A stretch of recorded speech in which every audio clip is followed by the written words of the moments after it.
All right, my name is Jerry Turner, and this is my presentation on family rituals, communications, and the legacy of my great uncle, Lance Corporal Frank Raul Medina. Every family has stories that are passed on from one generation to the next, but some stories become part of a family's identity. For my family, that story is my great uncle, Lance Corporal Frank Raul Medina. And though I never met him, his sacrifices shaped generations of my family. Today I'll explain how interviewing my mother showed me that my family rituals, emotional communications, and storytelling has preserved his legacy for more than 70 plus years. Throughout this presentation, I'll connect our family's experience to concepts from Weston Turner. Next slide.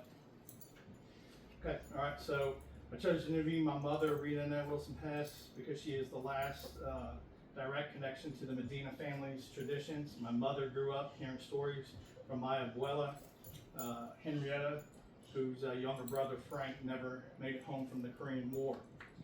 My mother, who is y'all's Nana, obviously, spent her life preserving those memories, and one day that responsibility would become mine. My thesis is that it entails that rituals and communications and emotional connections have allowed our family to preserve Frank's memories across multiple generations. Next slide. Okay, so who was Frank Medina? Frank Medina was the youngest of 4 children. He was the baby of the family. He joined the United States Marine Corps when he was only 17 years old. He lied so he could join the United States Marine Corps and go to the Korean War. Shortly after basic training, he was shipped to Korea, where he went missing in action during the Battle of the Chosin Reservoir in November. That only one family photo remains of him and survives, and we have never had a picture of him in his uniform, in his Marine Corps uniform. Even though we don't know exactly where his remains are, his legacy continues to influence our family.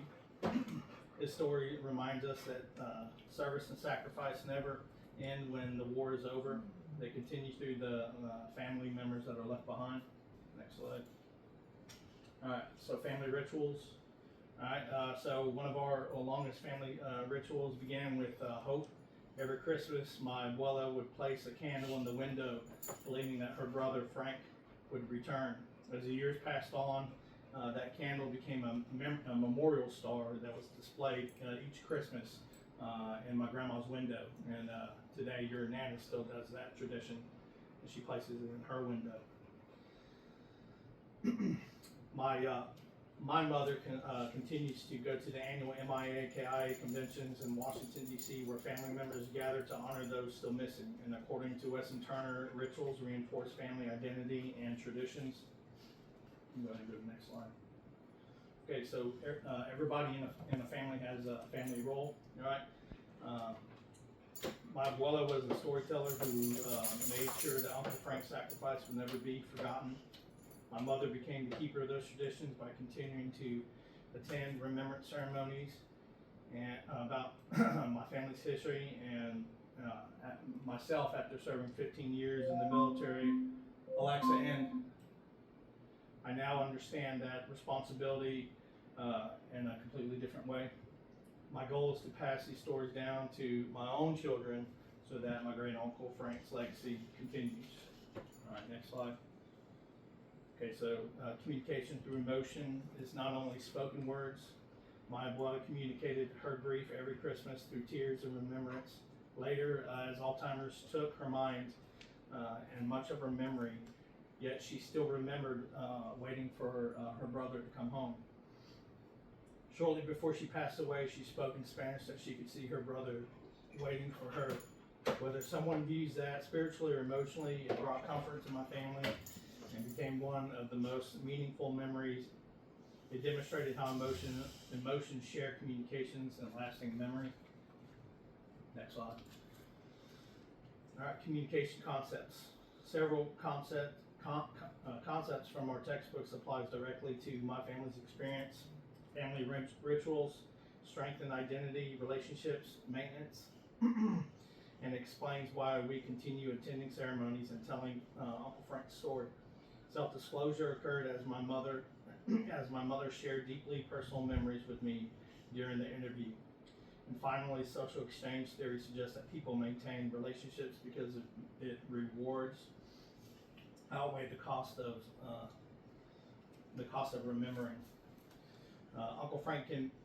Remembering Uncle Frank can be painful, and preserving his legacy and honoring his sacrifice are rewards to our family, which can be priceless.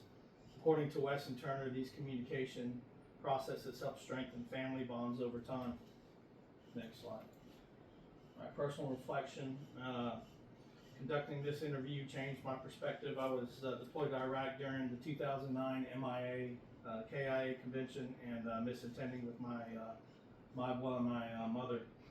And that was the year that Grandma got Alzheimer's and lost her long-term memory. So she only had her short-term memory, she lost her short-term memory and only maintained her long-term memory. So a lot of the things she remembered was back when she was, 20 years old growing up.